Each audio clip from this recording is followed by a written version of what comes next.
Vamos a seguir leyendo el Salmo 91.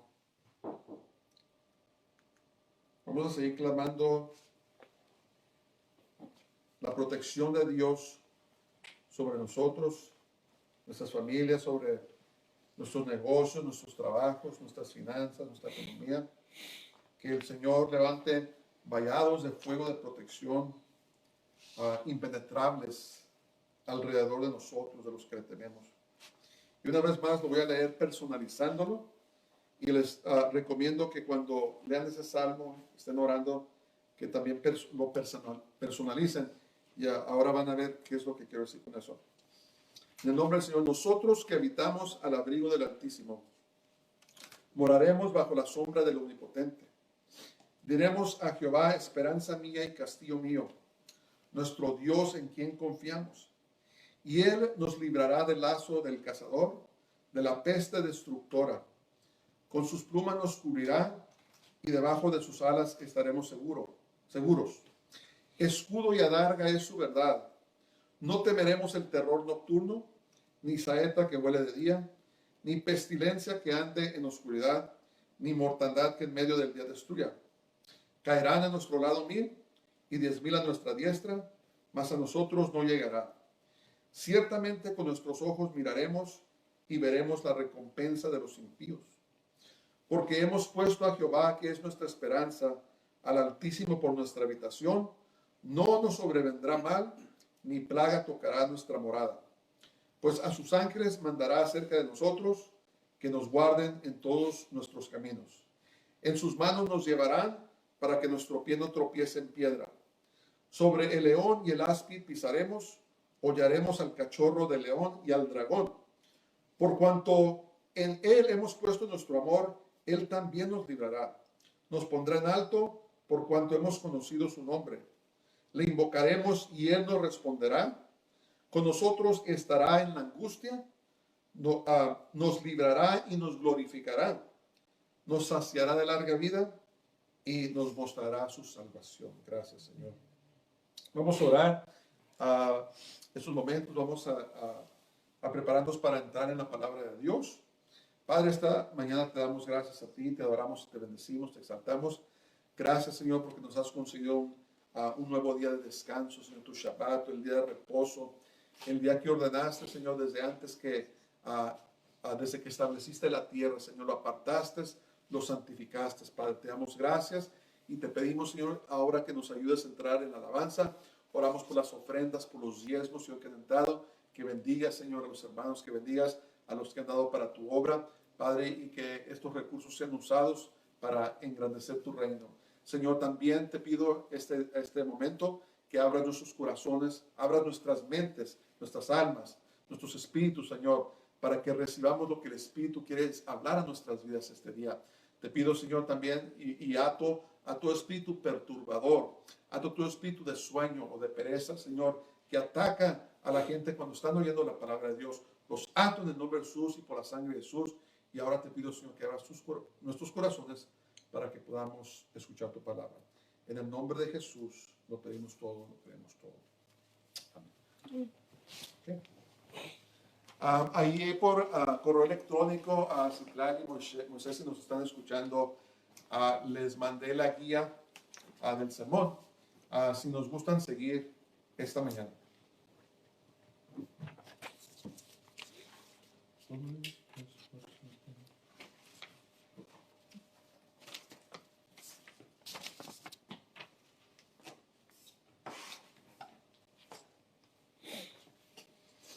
Muy bien.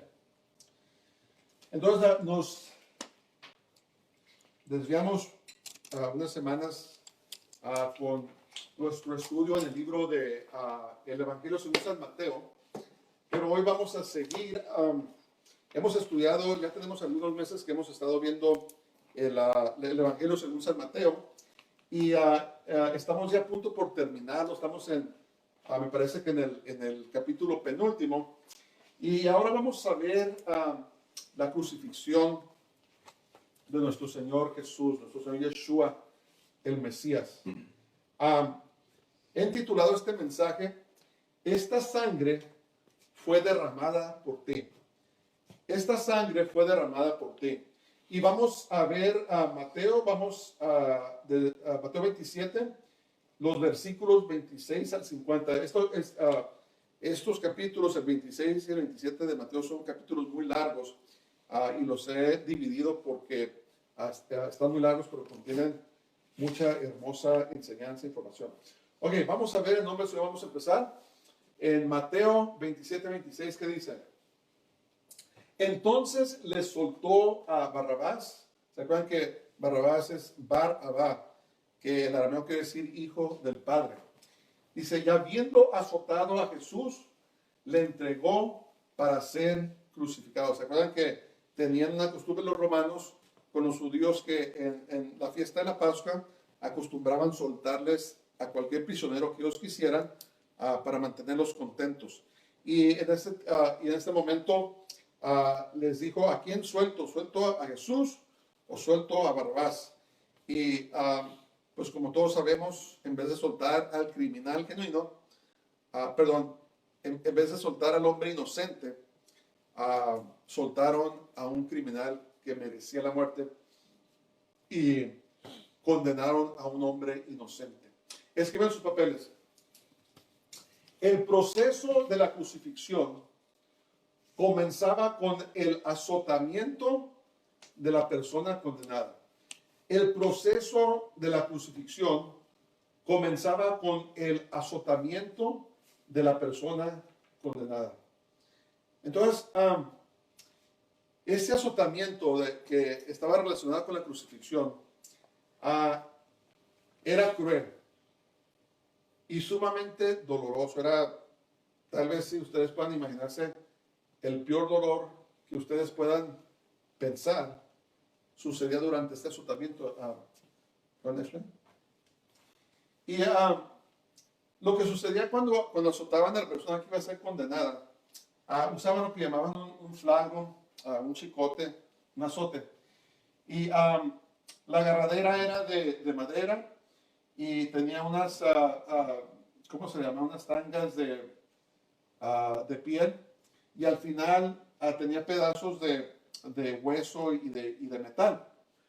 Y entonces lo que hacían es que amarraban a la víctima, y como pueden ver están desnudos, ¿verdad? En las películas ponen a Jesús con un cubierto, pero era una manera muy penosa de ser muerto, y desnudaban a la persona, le amarraban los brazos, en algunas ocasiones de alto, o se amarraban acá abajo, y le empezaban a dar de latigazos, y exponían toda la espalda completa, y le empezaban a dar de latigazos, y la meta era de causar el más daño que se podía causar. Muchas veces era tan fuerte que se exponían los órganos internos. Era algo sumamente cruel. Y era tan doloroso, era una cosa tan cruel, que muchos de los condenados allí morían, quedaban muertos, no llegaban a la crucifixión, porque era increíblemente severo este azotamiento. Y la tradición dice que le dieron 39 latigazos, pero esa era una tradición judía. La verdad no sabemos cuántos latigazos le dieron. Tal vez 39 latigazos los hubiera matado, pero no sabemos. El caso es que dejaban la espalda de la persona desfigurada, y era algo sumamente cruel. Ok, vamos a seguir. Versículo 27 dice, entonces los soldados del gobernador llevaron a Jesús al pretorio y reunieron alrededor de él a toda la compañía. Entonces escriben sus papeles. El gobernador Poncio Pilato residía en el pretorio mientras estaba en Jerusalén. Era un edificio que habían construido los romanos en Jerusalén, y era la sede de los gobernadores cuando estaban ahí, pero Poncio Pilato no vivía en Jerusalén. Él vivía en, ¿cómo se llamaba la ciudad? En Cesarea. Cesarea era la capital de esa provincia de Siria, que incluía Israel, pero en ese tiempo, como había ido para celebrar la Pascua, estar en la Pascua con los judíos, entonces aprovecharon para que él juzgara a Jesús, y estaba en el pretorio. Entonces, con el gobernador había una guarnición de 600 soldados. Cuando el gobernador estaba en Jerusalén, venían con él a 600 soldados y eran su guardia, eran los que lo protegían durante su estancia en Jerusalén. Ok, vamos a seguir. Entonces dice los versos 28 al 31. Y desnudándole, le echaron encima un manto de escarlata y pusieron sobre su cabeza una corona tejida de espinas y una caña en su mano derecha. Hincado de la rodilla delante de él, le escarnecían diciendo: salve, rey de los judíos. Y escupiéndole, tomaban la caña y le golpeaban en la cabeza. Después de haberle escarnecido, le quitaron el manto, le pusieron sus vestidos y le llevaron para crucificarle. Entonces escriban sus papeles. No lo puse, a ver, dale más, a ver si. Ok, no lo puse. Ok, no puse esta parte, pero escriban sus papeles. La crueldad de los soldados romanos era inigualada en los tiempos antiguos. Entonces, las palabras son crueldad y tiempos. La crueldad de los soldados romanos era inigualada en los tiempos antiguos. Entonces, en cuanto juzgaban a una víctima, en cuanto la condenaban a muerte y caía en manos de los soldados romanos, ahí empezaba el terror para las personas. Y los soldados romanos eran famosos por su crueldad, se deleitaban en torturar a la gente, se deleitaban en hacer cosas muy malas a las personas, y Jesús no era la excepción. Entonces, comenzaron a mofar a Jesús, comenzaron a mofar a Jesús como el rey de los judíos. Y es muy interesante eso, ¿verdad?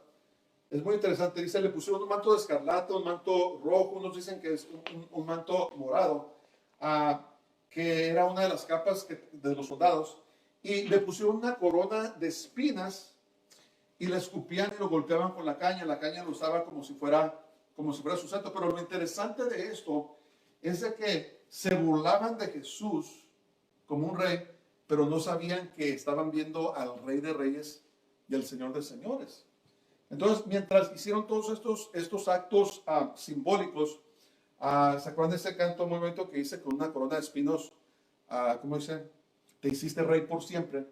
Entonces, ellos simbólicamente, cruelmente, estaban realmente coronando a Jesús como rey, solamente que lo estaban haciendo en su momento de sufrimiento. Entonces, Jesús vino al mundo la primera vez como un siervo, vino para ser crucificado como un cordero, ¿verdad? Uno de sus títulos es el Cordero de Dios. Y aquí vemos su coronación en su sufrimiento. Una corona de espinas que pues solo sabe cuánto duele cuando la ponen en la cabeza. Tomaban la caña y le pegaban en la cabeza. La caña era más o menos como un palo así, se puede comparar como una escoba. Y le daban de golpes en la cabeza. Entonces, ya había sido azotado, estaba perdiendo sangre, estaba débil, y aún así lo mofaban, se burlaban de él y lo llamaban rey. Y simbólicamente, espiritualmente, fue coronado como rey en su sufrimiento. La Biblia nos dice que en su segunda venida ya no va a venir como un siervo humilde, sino que va a venir como un rey conquistador, ¿verdad? Entonces, lo que nos invita el Señor es que lo conozcamos como el rey manso, el rey siervo, nuestro Salvador. Porque si no lo recibimos en esta vida como nuestro Salvador, un día vamos a tener que dar las cuentas cuando Él regrese como el rey conquistador, ¿verdad? Entonces yo les invito a que recibamos a Jesús como el siervo humilde, el Salvador, el que vino a derramar su sangre, el que permitió que los hombres sucios pusieran sus manos sobre Él y abusaran de Él para derramar esa sangre, como el título del sermón dice, esta sangre fue derramada por ti, para que nosotros lo conozcamos a Él como nuestro Salvador y no lo conozcamos como nuestro juez cuando Él regrese. Entonces recibámosle a Jesús en nuestro corazón, si no lo hemos hecho. pidamos de que entre en nuestras vidas, que perdone nuestros pecados, que sea el Señor de nuestras vidas antes de que sea demasiado tarde. Los tiempos están pasando muy pronto, muy rápido. Estamos viendo algo en este mundo que no habíamos visto antes. Estamos viendo temor en todo el mundo.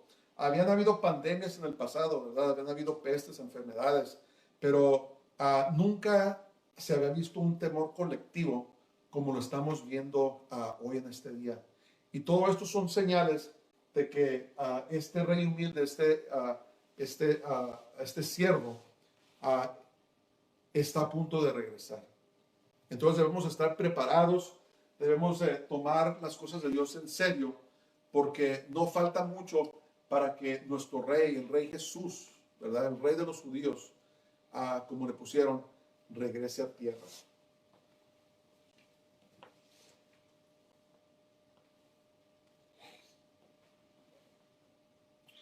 Ok, vamos a seguir. Entonces dice, y cuando salían, hallaron a un hombre de Cirene que se llamaba Simón. A este obligaron a que llevase la cruz. ¿Escriben sus papeles? Obligaron a un hombre africano a ayudar a cargar la cruz. Simón de Cirene. Entonces, Cirene era una ciudad localizada en lo que es hoy norte de África, en lo que es el país de Libia. Y este señor, sin duda, era un judío que vivía en Cirene, que venía a celebrar la Pascua, pero cuando venía a celebrar la Pascua, lo encontraron y lo obligaron a cargar la cruz. Acuérdense que Jesús, a este punto, ya había perdido mucha sangre. Y la cruz pesaba más o menos como unas 200 libras. Y los romanos obligaran a los condenados a morir a que cargaran su propia cruz, pero como Jesús estaba tan débil, ya no podía cargar la cruz él solo y obligaron a este hombre a que cargara la cruz. Entonces, el hecho de que Simón cargara la cruz es un retrato del costo de seguir a Jesús. Es muy interesante eso, ¿verdad? Sí, Jesús pagó el precio en la cruz, pero ahora nosotros los que servimos a Jesús, los que nos llamamos sus siervos, también tenemos que cargar nuestra propia cruz que simboliza la obediencia, ¿verdad? La obediencia a nuestro Señor. Esa es la cruz que nosotros tenemos que cargar, que somos identificados con Él. Y Jesús dijo, si vosotros me amáis, dice, guardaréis mis mandamientos. Entonces, la responsabilidad de los creyentes del Señor es que llevemos nuestra propia cruz, que quiere decir es obediencia a cruz. Fíjense lo que dice Mateo 16, 24.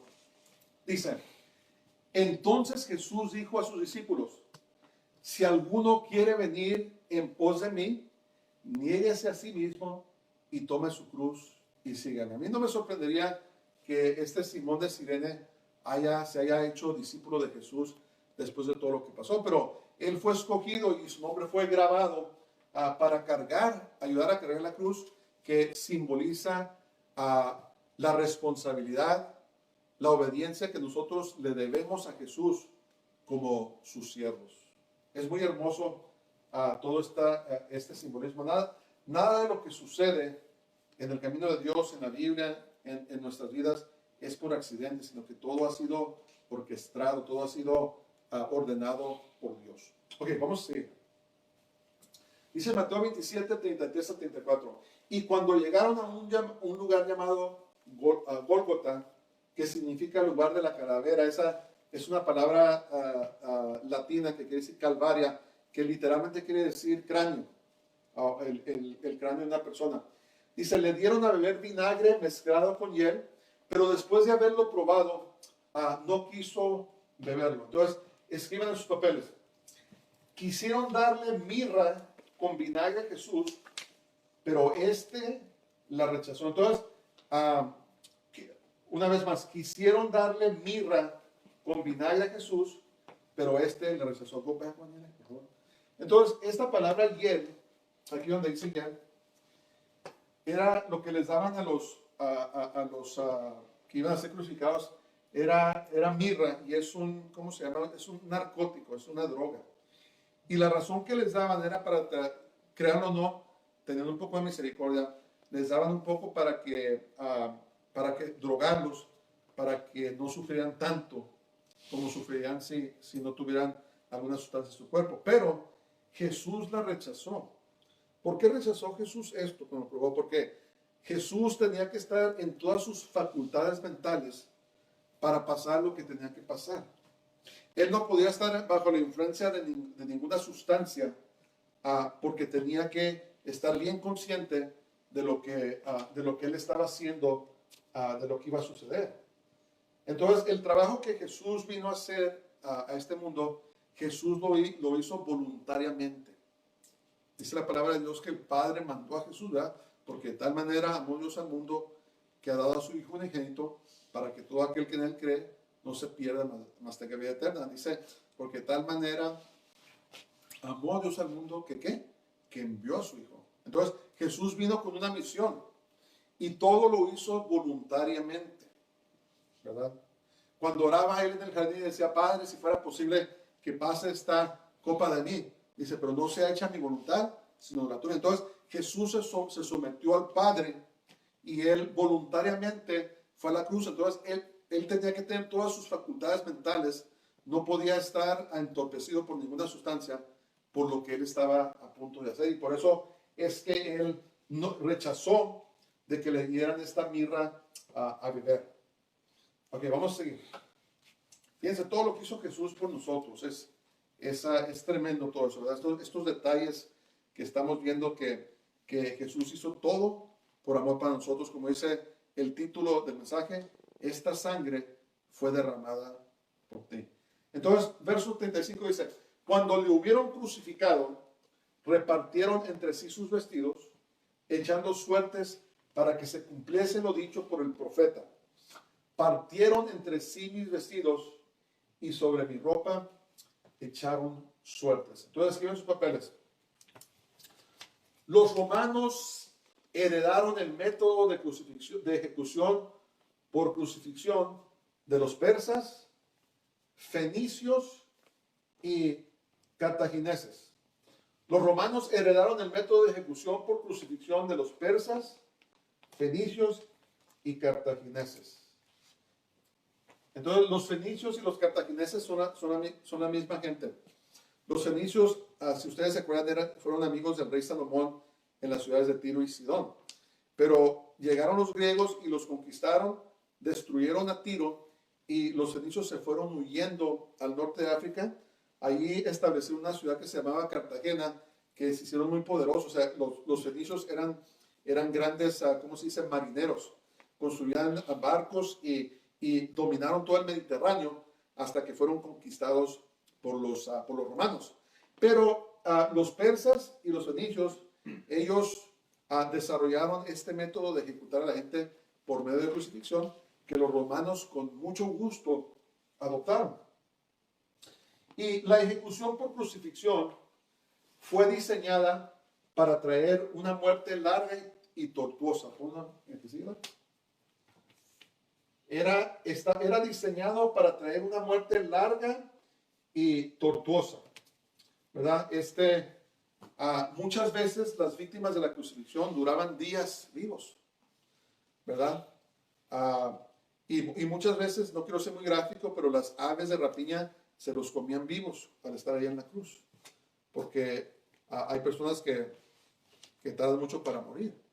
Pero así fue diseñado, era para traer máximo dolor, máximo sufrimiento y máxima pena, porque los que eran crucificados estaban desnudos. Era la peor manera de ser ejecutado en esos días, ¿verdad? Imagínense qué tipo de gente serían los persas y los fenicios para haber inventado esta forma tan cruel de morir. Y Jesús, quien era sin pecado, esto es muy importante que entendamos. Jesús, quien era sin pecado, se hizo pecado por nosotros. Acuérdense, Él es el Cordero de Dios, Él es Dios. Y Dios no comete pecado, no tiene pecado. Pero por amor a nosotros, dice la palabra de Dios que Él se hizo pecado. Vamos al que sigue, ¿verdad? Fíjense lo que dice 2 Corintios 5:21, dice, al que no conoció pecado, por nosotros lo hizo pecado, hablando del Padre, para que nosotros fuésemos hechos justicia de Dios en él. ¿Qué quiere decir justicia de Dios en él? ¿Qué es la justicia de Dios? Esto es la justicia de Dios. De que Jesús tomó nuestro pecado que cayó sobre él para que después de que él haya resucitado, el sacrificio que él hizo por nosotros, si nosotros ponemos nuestra fe en él, entonces él pone su justicia, su santidad en nosotros, sin merecerlo. Eso es la justicia de Dios, de que Jesús inocente, el Cordero inocente de Dios, pagó el precio de nuestros pecados, y al pagar el precio de nuestros pecados, si nosotros ponemos nuestra confianza en él, él nos da su justicia y nos da su santidad. ¿Qué quiere decir eso? Que cuando Dios mira al creyente, cuando Dios mira a una persona que es discípulo de Jesús, que es gente de Jesús, no mira a un pecador, sino mira a la justicia y la santidad de Jesús sobre él. O sea, lo que Jesús hizo por nosotros en el Calvario es algo que nunca le vamos a poder pagar. Y es un don, es gratis, ¿no? No tenemos que luchar, no tenemos que trabajar, no tenemos que pagar nada por él, sino dice la palabra de Dios que por gracia sois salvos por fe. Dice, es don de Dios para que ningún hombre se gloríe. Es algo que Dios hizo gratuitamente por nosotros. Él pagó el terrible precio del pecado. Dice aquí que el que no conocía pecado se hizo pecado. Pagó el terrible precio del pecado que nosotros teníamos que pagar, pero él lo pagó. Y dijo, si ustedes ponen su fe en mí, si ustedes me reciben, el precio ya está pagado. No tienes que pagar el precio tú, ya lo pagué yo. Es muy hermoso. Es muy hermoso lo que hizo Jesús por nosotros en la cruz, el sufrimiento que llevó. Dice que no abrió su boca, dice como los corderos. Los corderos cuando los llevan a matar no son como los chivos o los cerdos, ¿verdad? No sé si a ustedes les ha tocado mirar eso. Cuando llevan un cerdo a matar, hace ruidos por todos lados, hace escándalo por todos lados, pero cuando llevan un cordero a matar, va callado y no dice nada. Y así fue Jesús a la cruz. Dice que fue llevado como cordero al matadero y lo hizo por amor a nosotros. Entonces Jesús se hizo maldición por nosotros. Vamos a que sigue. Fíjense lo que dice Gálatas 3:6. Dice, Cristo nos redimió de la maldición de la ley, hecho por nosotros maldición, porque está escrito, maldito todo el que es colgado en un madero. Hay una maldición ahí. A todas las personas que han sido muertas por ejecución en madero, colgados en maderos, en árboles, en lo que sea, esa es una maldición. Pero Jesús hizo maldición por nosotros al permitir que lo colgaran en un madero, que lo clavaran en un madero. Acuérdense de eso, acuérdense del precio terrible que Jesús hizo por nosotros. Entonces, Jesús al hacer eso, rompió la maldición de la muerte y el pecado por su sangre. Si hay maldiciones en nuestras vidas, ¿qué son maldiciones? Maldiciones son cosas que se pasan de una generación a otra, son cosas malas. ¿Cuáles son ejemplos de maldiciones? Divorcio. Divorcio es una maldición que puede pasar de generación a generación, ¿verdad? Hay familias que se casan, se divorcian, sus hijos se casan, se divorcian, sus nietos se casan, se divorcian. Es una maldición. ¿Qué otras maldiciones hay? La maldición del alcoholismo, ¿verdad? Hay alcoholismo en una familia, los hijos salen alcohólicos, los hijos de los hijos salen alcohólicos, y si no se corta esa maldición sigue corriendo en las familias. Hay maldiciones de enfermedades, ¿verdad? Cáncer, diabetes. Los doctores aún preguntan cuando va uno a verlos, dice, hey, ¿hay esto en tu familia? ¿Hay esta enfermedad? Porque son maldiciones que se pasan. Entonces, Jesús, al morir en la cruz, al hacerse maldición por nosotros, rompió esas maldiciones. ¿Cómo las rompemos? Tenemos que orar, ¿verdad? si vemos que hay una maldición en nuestras familias de depresión, de cosas malas, a ira, enojo, lo que sea, podemos cortarlas de nosotros, pedimos perdón por los pecados de nuestros antepasados, no sabemos qué pasó, o pecados que nosotros hayamos cometido, y romper esa maldición, ¿verdad? Decir, en el nombre de Jesús y por la sangre de Jesús que Él derramó en el Calvario, yo rompo esta maldición de alcoholismo de mí, de mis hijos, mis descendientes. Rompo esta maldición de cáncer, de diabetes, de mí, de mis hijos, de mis descendientes. Rompo a cualquier maldición de depresión en mí, en mis hijos, en mis nietos, en mis descendientes. La rompemos por medio de ¿qué? Por la sangre de Jesús. Porque dice que Jesús, dice, se hizo maldición por nosotros. Él llevó todas estas maldiciones. Él llevó nuestras penas. Él llevó nuestros pecados. Y tenemos las armas para romper todo lo que sucede, todo lo malo que sucede en nuestras vidas y que se transmite generacionalmente. Lo que llaman la línea de sangre o la línea ancestral. Podemos romperlas en el nombre de Jesús. Lo que Jesús hizo en la cruz por nosotros no podemos pagarle. No hay palabras, no hay nada que con precisión pueda describir exactamente todo lo que Él hizo por nosotros. Bendito sea su santo nombre. Déjame encontrarme el lugar.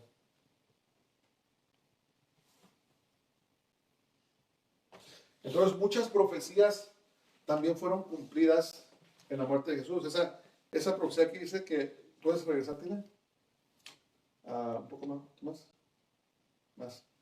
Cuando dice, partieron entre sí mis vestidos y sobre mi ropa echaron suertes, esa es una profecía que está en el Salmo 22. El Salmo 22 es un salmo muy hermoso, lo llaman el Salmo mesiánico.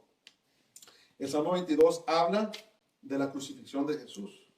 Y una de las profecías que se cumplieron, eso fue escrito cientos de años antes, era que cuando estaba crucificado, los soldados acostumbraban a echar suertes para ver quién se ganaba la ropa de los condenados.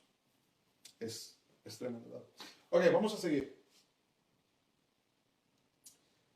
Versos 36 al 37 dice, y sentados le guardaban allí, hablando de los soldados romanos, y pusieron sobre su cabeza su causa escrita, este es Jesús, el Rey de los judíos. Entonces escriban sus papeles. El delito de los crucificados era escrito y puesto encima de sus cabezas. El delito de los crucificados era escrito y puesto encima de sus cabezas. Entonces, si eras un ladrón, te escribían encima ladrón. Si eras un homicida, escribían encima de la cruz homicida. Cualquiera que haya sido el delito, si eras un insurgente, si te rebelabas en contra del gobierno romano, escribían tu delito encima de tu cabeza. Y fíjense que contra Jesús no había nada. Entonces Pilato mandó que le escribieran sobre su cabeza el Rey de los judíos. Qué interesante es, ¿verdad? Entonces una persona objetiva hubiera visto eso, hubiera dicho, oye, pues se creía Rey de los judíos, estaba loco, que hay crimen en eso, o era un mentiroso, lo que sea. Eso también denota y marca que un hombre inocente fue muerto, ¿verdad? Porque el delito que decía era el Rey de los judíos, pero lo interesante de eso es de que un día Jesús va a reinar desde Jerusalén como el Rey de los judíos a todo el mundo, ¿verdad? Los romanos, las autoridades religiosas, los fariseos, los escribas, estaban cumpliendo las profecías milenarias del milenio sin saberlo, al permitir que se haya puesto Jesús, el Rey de los judíos, porque cuando Jesús regrese a esta tierra va a establecer un reino por 1000 años y va a tener su trono en Jerusalén, y desde Jerusalén va a reinar a todo el mundo como el Rey de los judíos. ¿Verdad? Qué hermoso esto. Qué hermoso. Y entre más pasan los días, más nos estamos acercando a su regreso, a su venida, y entre más malos se vuelven los días, entonces es señal de que la venida de nuestro Señor Jesús está más y más cerca. Por eso no debemos de tener miedo. No debemos de temer porque pase lo que pase, somos del Señor. Él nos va a cuidar, Él nos va a sostener, Él nos va a ayudar a que podamos persistir, que podamos ser fieles a Él para cuando Él venga por nosotros. No temamos, no tengamos miedo, tenemos promesas que el Señor nos ha prometido. Dice que Él es el autor y Él es el consumador de nuestra fe. Dice que Él puede terminar el trabajo, la obra que empezó en nosotros, ¿verdad? Puede traer la conclusión. Entonces no debemos de temer, no temamos, sino pongamos nuestra confianza plenamente en el que dio todo por nosotros, el que se volvió maldición, el que se volvió pecado por nosotros, ese precio tan terrible que pagó. Ustedes piensan que cuando alguien compra algo que le cuesta mucho, que sudó mucho por tenerlo, ustedes piensan que nomás lo va a tener allí y descuidarlo. No. Yo conozco personas que compran un carro deportivo y se estacionan 2 millas lejos para que nadie se los vaya a raspar, lo tienen limpio, pueden llevar a cabo operaciones quirúrgicas en el carro de tan limpio que lo tienen, ¿verdad? Porque les costó. Entonces, ¿cuánto más nosotros que somos creyentes en Jesús, que Jesús paga un precio tan terrible por nosotros, cuánto más Él no va a cuidar de nosotros? ¿Verdad? Si Él cuida de las aves, Él cuida de los pajaritos, de los animales que menos pensamos, Dios cuida de ellos. ¿Cuánto más no va a cuidar a Jesús por nosotros? Siendo que pagó un precio tan terrible por nosotros.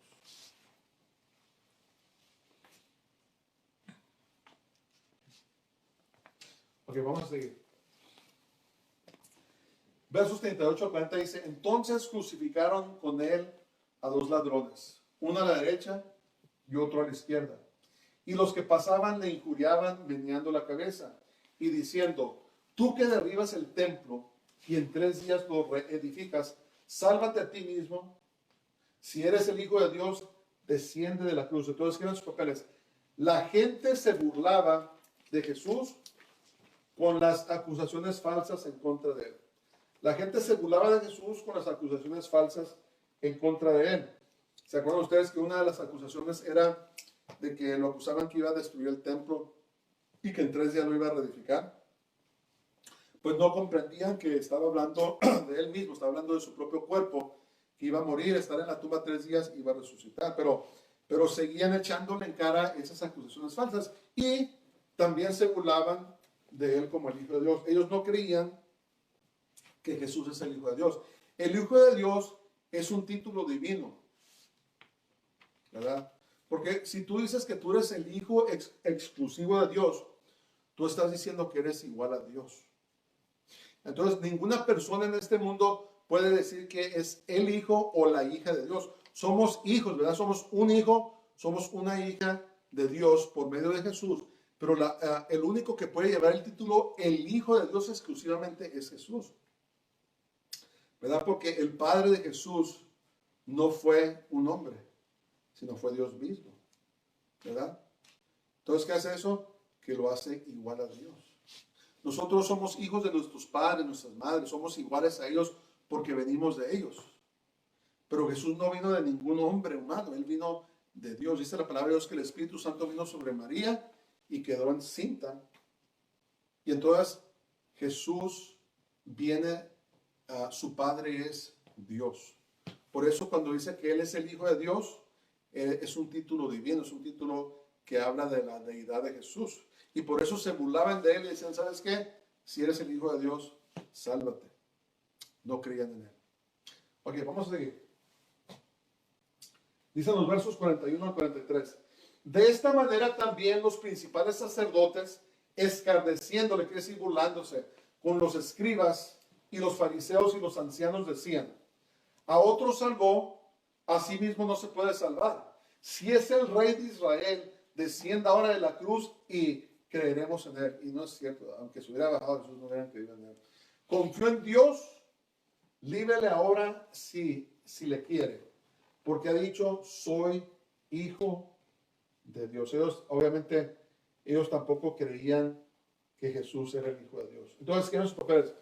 Los fariseos y escribas pensaron que se habían deshecho de Jesús para siempre. ¿No está en eso? No está. Oh. Ok. No sé cómo no puse eso. Ok. Son dos palabras, escribas y para. Entonces los fariseos y escribas pensaron que se habían deshecho de Jesús para siempre. Pero lo que no sabían ellos era de que su pesadilla solamente comenzaba, ¿verdad?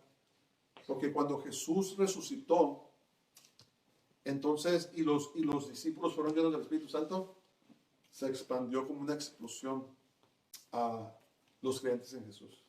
Entonces ellos sin duda lo estaban viendo ahí muriéndose y dijeron, ya nos deshicimos de este que venía a destruir nuestro poder. Venía a destruir el reino que habíamos creado para nosotros. Venía a quitarnos a la gente, venía a quitarnos nuestro dinero, ¿verdad? Venía a deshacer todo. Pero aquí está muerto en la cruz. Pero lo que no sabían es que dentro de unos pocos días iba a comenzar su peor pesadilla de sus malvados. Ok, vamos a seguir. Versos 44 a 46.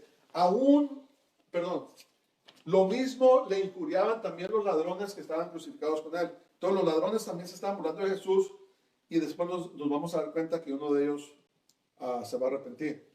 Y desde la hora sexta hubo tinieblas sobre toda la tierra hasta la hora novena. La hora sexta eran las 12 de la tarde hasta las 3 de la tarde.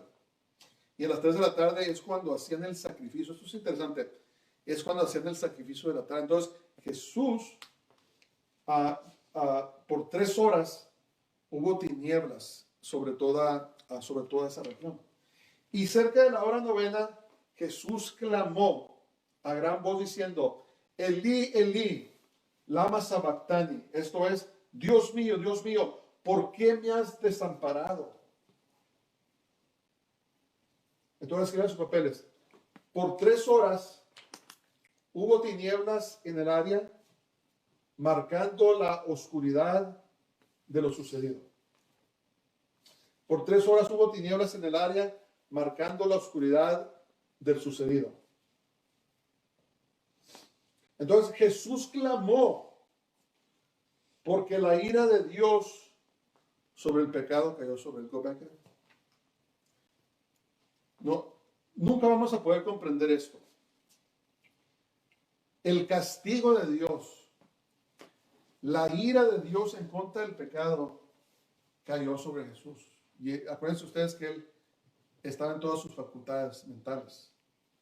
Ningún ser humano pudiera haber pagado el precio que pagó Jesús. Nos hubiéramos vuelto locos. Porque todos los pecados, desde Adán hasta los que se van a cometer al final, cayeron sobre Jesús. El castigo cayó sobre él. Entonces la palabra de Dios que clamó, Elí, Elí, Elí, en hebreo quiere decir Dios mío. Lama sabactani, Elí, Elí es hebreo y lama sabactani es arameo. Elí, Elí quiere decir Dios mío, y lama sabactani quiere decir ¿por qué me has abandonado? ¿Por qué me has desamparado? Entonces, por ejemplo, mi nombre, yo me llamo Eliel, quiere decir, la primera parte quiere decir mi Dios, y la segunda parte, él quiere decir Dios. Entonces mi nombre literalmente quiere decir mi Dios es Dios. Entonces Jesús clamó, Elí, Elí, Dios mío, mi Dios, lama sabactani, ¿por qué me has desamparado? Sobre él cayó nuestro pecado, nuestras penas, nuestras vergüenzas, todo lo que nos avergüenza, nos apena, cayó sobre él. Por eso este hermoso canto que cantamos, gracias por la cruz, Dios, él llevó todos nuestros pecados sobre él. Y estaba sufriendo una tortura mental que jamás ninguna persona va a poder entender, no va a poder comprenderla.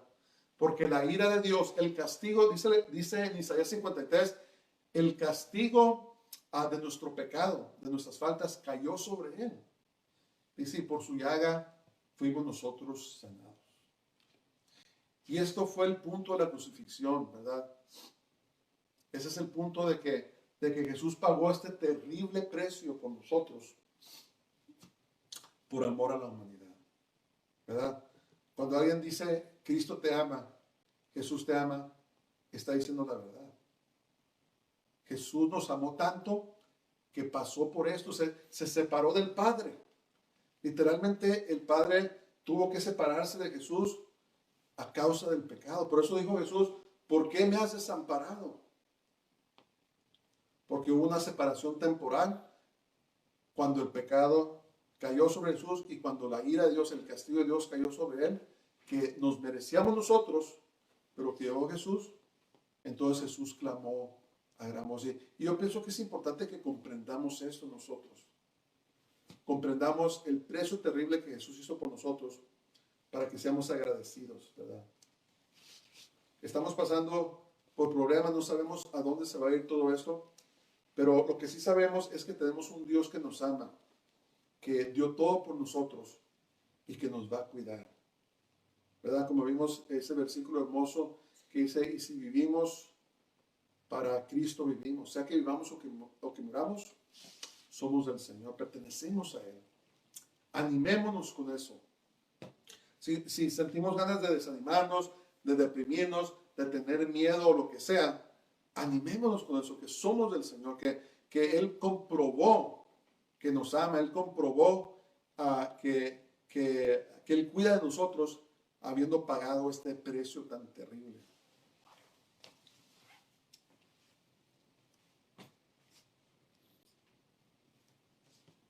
Ok, vamos a seguir. Dice los dos últimos versos, o 3, 47 al 50, dice, algunos de los que estaban ahí decían, al oírlo, a Elías llama a este. Y al instante, corriendo uno de ellos, tomó una esponja y le empapó de vinagre y poniéndole en una caña le dio a beber. Pero los otros le decían, deja, veamos si viene Elías a librarle. Mas Jesús, habiendo otra vez clamado a gran voz, entregó el Espíritu. Entonces, hasta el último momento se burlaron de él, pero Jesús murió en la hora novena. ¿Qué es importante de eso? Acuérdense, hubieron tinieblas por 3 horas. Y en la hora novena murió Jesús. ¿Qué es importante de eso? La hora novena era donde hacían el sacrificio de la tarde. El sacrificio que llamaban, ¿cómo se traduciría? Lo llamaban el sacrificio quemado, donde quemaban todo y era para los pecados de Israel. Entonces, el Cordero de Dios murió precisamente a la hora donde hacían el sacrificio de los pecados. Era el sacrificio del pecado. En inglés lo llaman the sin offering. Y en esa hora precisa es cuando Jesús murió. Entonces, todos los sacrificios que hacía Israel en el templo y en el tabernáculo antes de eso, todos ellos simbolizaban el sacrificio que haría Jesús en ese tiempo que lo hizo.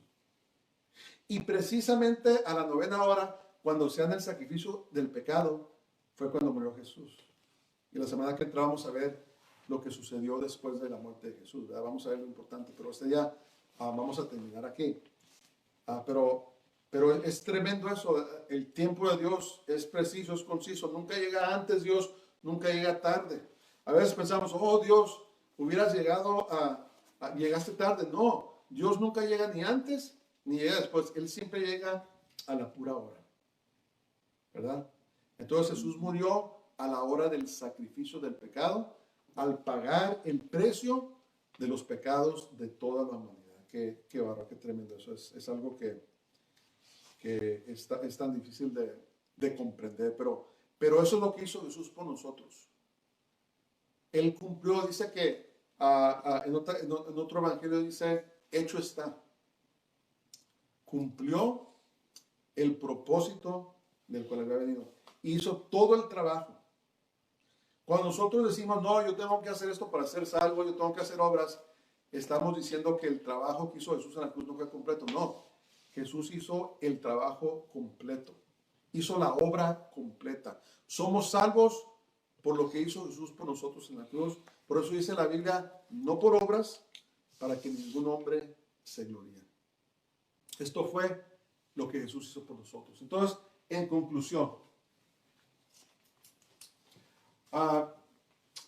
Perdón, escriban sus papeles, Jesús entregó su espíritu voluntariamente. Nadie podía darle la muerte. Por eso dice que entregó su espíritu.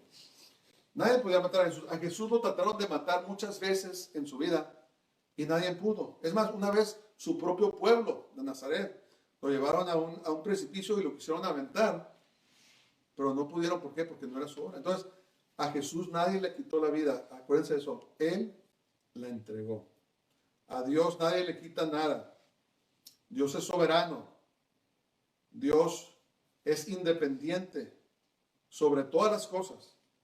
Y nadie le puede forzar o obligar su mano. Todo lo que Dios hace, lo hace de acuerdo a su voluntad.